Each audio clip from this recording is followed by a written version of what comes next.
Andhra చంద్రాల sir వారి కొన్ని ఆనుముత్యాలు చెప్పాలి మీకు. సారు నోరెంబడి అప్పుడప్పుడు కొన్ని ముత్యాలు రాలుతుంటాయి కదా.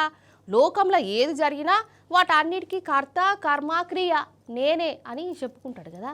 అందుకే సార్ పేరు ముద్దుగా నేనే సార్ అని కూడా పిలుచుకుంటారు. మరి లేటెస్ట్గా సారు వారి ఖాతాలా ఏమేసుకున్నాడో వినాలి మీరు. గంతే ఆగో మన విజనరీ చంద్రబాబు సారు ఆంధ్రాల ఒక ఇంటి గృహప్రవేశానికి పోయిండుల్లా. ఇల్లంతా అటు ఇటు తిరుక్కుంటా బోర్డు తగిలించుకుంటా వాళ్ళను వీళ్ళను పలకరించుకుంటున్నాడు. అందరినీ గీ అక్క చంద్రాల సార్ కాడికి పోయి ఏమన్నదంటే, ఏంటమ్మా సార్ మా అబ్బాయికి డిగ్రీ ఉంది సార్, జాబ్ లేదు, ఖాళీ కూర్చోన్నాడు సార్. అది ఇల్లే ఎట్ట ఇల్లు ఇచ్చారు, అట్ట జాబ్ కూడా చూపిస్తుంది. ఇన్నారు కదా ఏమన్నదో.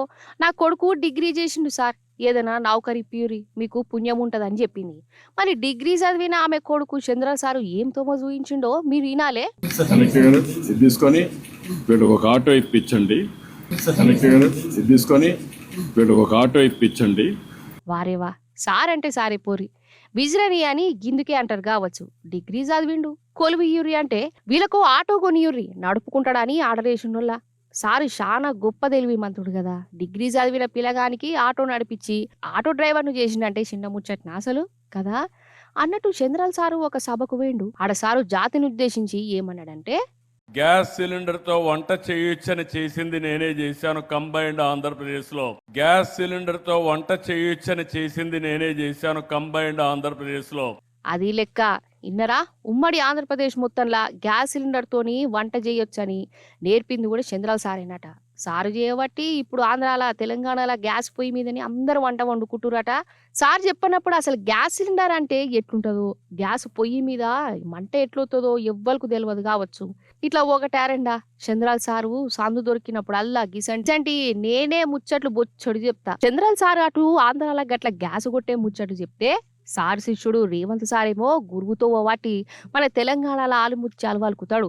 అయ్యో మీకెరుకున్నదే కదా గా బాక్రానంగల్ ప్రాజెక్టు, దిల్సుఖ్ నగర్ లా విమానాల దుకాణం, హైదరాబాద్ లో 3 సముద్రాలు, ఒడ్డే లేని తెలంగాణ రాష్ట్రం. ఇట్లా ఒకటారెండా గురువుతోని పోటీ పడుకుంటా గురువుని మించే శిష్యుడు అవుతుండ అన్నట్టు. మరి పోటీలా ఎవరు గెలుస్తారో మీరే డిసైడ్ చేయాలి. ముఖ్యంగా మన నగరానికి మన రాష్ట్రానికి 3 వైపుల సముద్రం ఉన్నది. భారతదేశంలోని 29 రాష్ట్రాలలో సముద్రపు ఒడ్డు లేని ఏకైక రాష్ట్రం తెలంగాణ రాష్ట్రం. మన రాష్ట్రంలో నాగార్జున సాగర్, శ్రీశైలం, బాక్రానంగల్ మరి దేశ ప్రధానమంత్రి అమిత్ షా గారు ఇప్పటికే చాలా మంది వెళ్ళారు. పాలు పిండే టైం ఎప్పుడైనా ఉంటారు కానీ సాయంత్రం అయితే మాత్రం టైం అయితే గంట కొట్టినట్టు మన వాళ్ళందరూ వెళ్ళాలి. అది జీవనోపాధి, అది తీసుకొచ్చింది కూడా నేనేనని చెప్పి మరొకసారి మీ అందరికీ తెలియజేసుకుంటున్నాను.